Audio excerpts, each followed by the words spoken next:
and welcome to episode 27 of the Knitty Heather podcast. My name is Heather and I'm coming to you from Kent, Washington, where I live with my husband Tom and our Cavalier King Charles Spaniel Pepper. This is my podcast where I talk all about my knitting and a little bit of crochet. I also really love to promote any makers out there, whether they are designers, yarn dyers, or any other kind of accessory maker. I think it's really important to promote and support those who add to the beauty of our fiber world.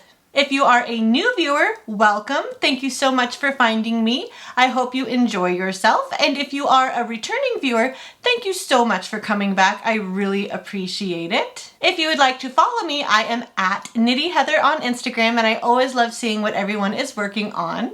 Everything I talk about, all the patterns and yarn and accessories, will be listed and linked in the description box below. Today is Friday, May 21st, 2021, and I have a lot to tell you about, so let's get started. Today I am wearing my Patina Rouched Cowl by Burrow of Bad Woman Yarn here in Seattle. The yarn I used was Patina by Stonekeepers. I'm not quite sure about the colorway number anymore. I knit this quite a few years ago. But I bought this at Bad Woman Yarn as a kit with the pattern and yarn together. And it's a really fun knit. You start off with a provisional cast on and it is knit flat. And you achieve these little ruching panels by switching between stockinette and reverse stockinette, and then also dramatically changing your needle size between a size 1 and a size 7. This is one of my favorite cowls. I wear it all the time and it goes with everything.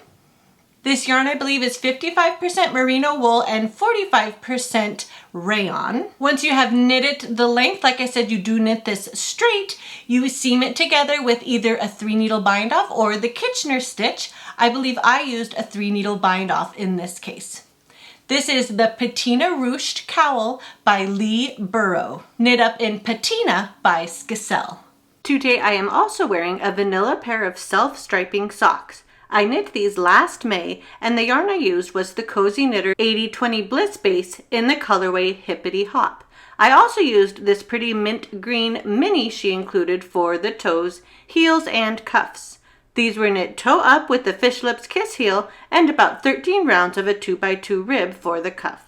Now on to a few little acquisitions. I mentioned in my last podcast how excited I am for Summer Sock Camp hosted by Kay Litton, the Crazy Sock Lady, to start. It starts on June 1st. I believe all of the events like her Instagram lives and tutorial videos, that all happens in June and July, but the knit along goes from June 1st all the way to August 31st. And the whole purpose is to just explore sock knitting, knit up all kinds of socks using all different kinds of techniques, different yarns, different patterns, and it is going to be an absolute blast. I am so excited. I've got quite a few socks I am planning on casting on June 1st as my way of participating in Summer Sock Camp 2021. I hope to knit socks from all different types of needles. I'd love to use 9-inch circulars, DPNs, my traditional magic loop. I'd like to try knitting at least one pair using all of those different methods. But I did get a little bit of merch in preparation for Summer Sock Camp. First, I got this adorable Summer Sock Camp project bag, perfect size for a sock, by Carrie of Stolen Minutes on Etsy. It's got her white and black stripe on the inside, and I love the pink gingham with the Summer Sock Camp official logo. And then from Kay's shop, Crazy Sock Lady Designs on Etsy, I ordered a little pin to go on it. And then I also got a progress keeper with the Summer Sock Camp logo. A wood Summer Sock Camp progress keeper from her shop on Etsy. I plan on using these throughout the entire summer, of course, and I'm trying to decide what pair of socks that I will first put in this project bag. It is so cute. I might have to cake up some yarn really soon here just to get ready for June 1st.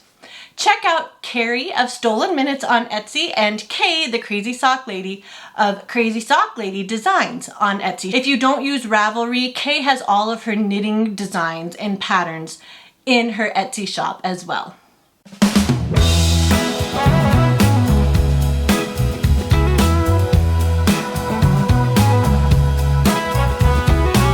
Now on to my finished objects. My first finished object is my Rings of Life hat.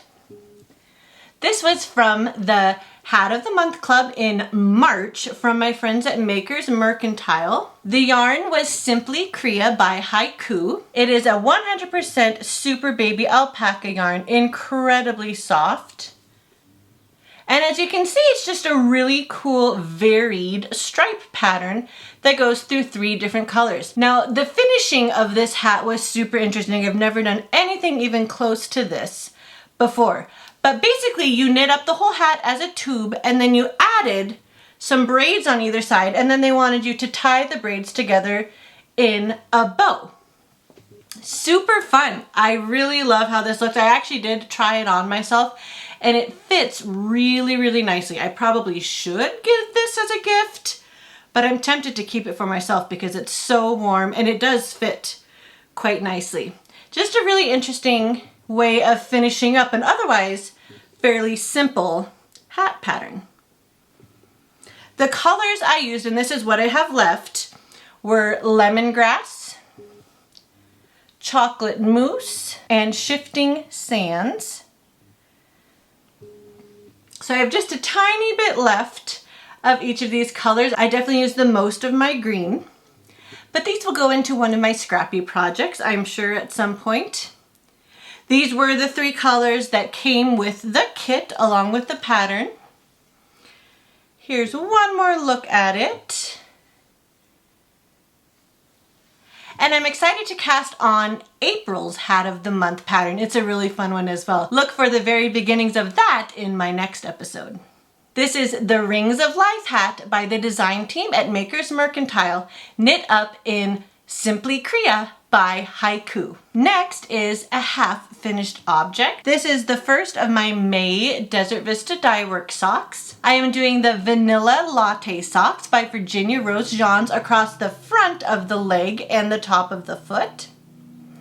The colorway is called Someday. It was her 2020 exclusive colorway for completing the 6th annual Desert Vista Dye Works monthly sock club.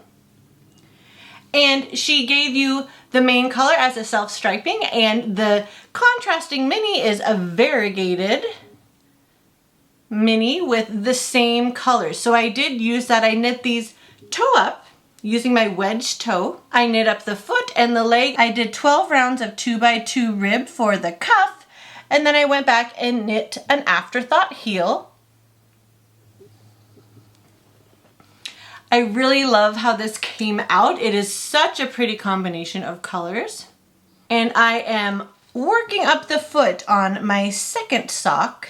I think I have about 15 or 16 more rounds up the foot before I mark for the afterthought heel on my second sock. This is the Vanilla Latte sock by Virginia Rose Johns, knit up in Someday by Desert Vista Dye Works. My last finished object is another half finished object. This is my Rome sock, sock number 1 of this pattern. This is the May installment by Mina Phillip, the Knitting Expat, from her Around the World in 8 Socks club. This was the 3rd month that she's done this, and I have so far been able to keep up and knit the pair every month that her new pattern comes out. This is kind of, to me, a very column-y pattern that looks really pretty. Does remind me of Rome. I did this one cuff down. I did 20 rounds of the cuff that she calls for. Worked the pattern across the front of the leg and down the foot. And I did a garter stitch German short row heel, which means I just knit everything, which was a lot of fun. I really like the look of that. and I kept working down the foot and did the toe that she calls for in the pattern. The yarn I am using is Lolo Did It. The mini is called Seduced and the main color is called Indecent Proposal. I think they were the December edition of her Downton Abbey Upstairs and Downstairs Club. Really pretty combination. And I have worked down the whole leg of the second sock. I am ready to start my German short row heel. I will do that one garter stitch as well. So I'm very excited that sock number 2 is also coming right along. This is the Rome Socks by Mina Phillip, the Knitting Expat, knit up in Lolo Did It, Seduced, and Indecent Proposal.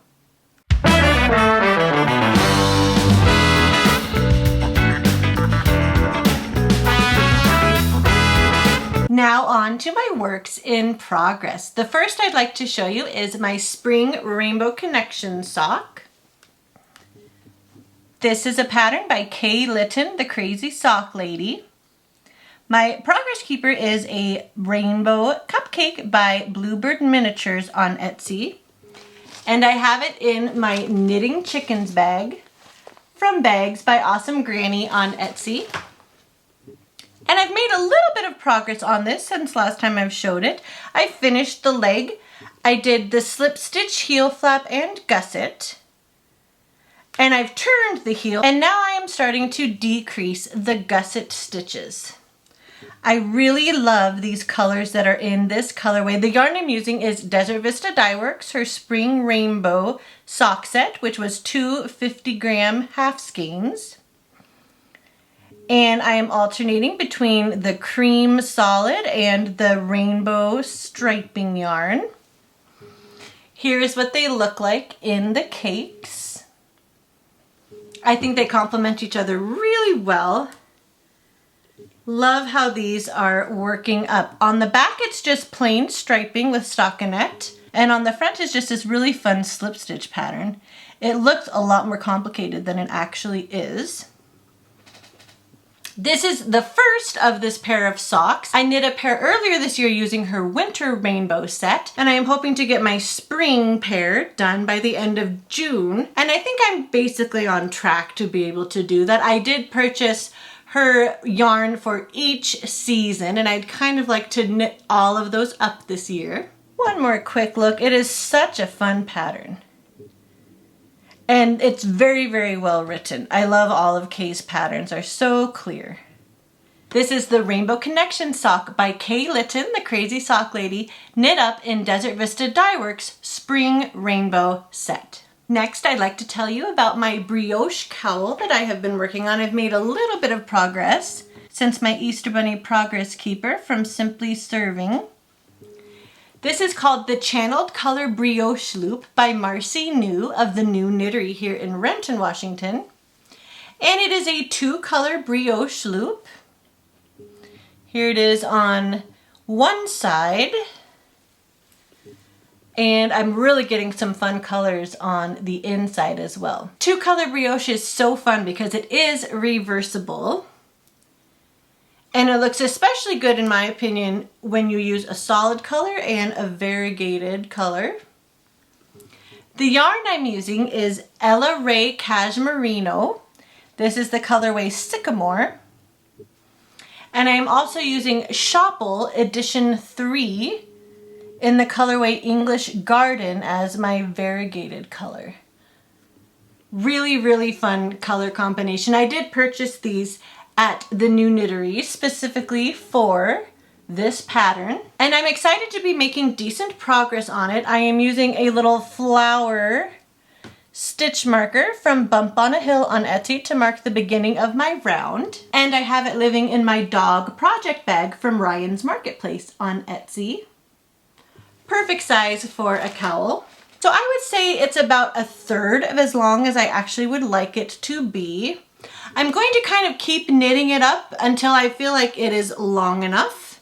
I don't think I will run out of yarn. I think I have 2 balls of each of the yarns, so I should be fine on yarn. I will probably knit it up as long as I think I like it. And then I will do a little bit of stockinette in the green at the top to match the beginning of the cowl. And it should be a really nice addition to my knitwear wardrobe. I really love the look of True Color Brioche, and I'm excited to finally have one of the many projects I've been planning on the needles.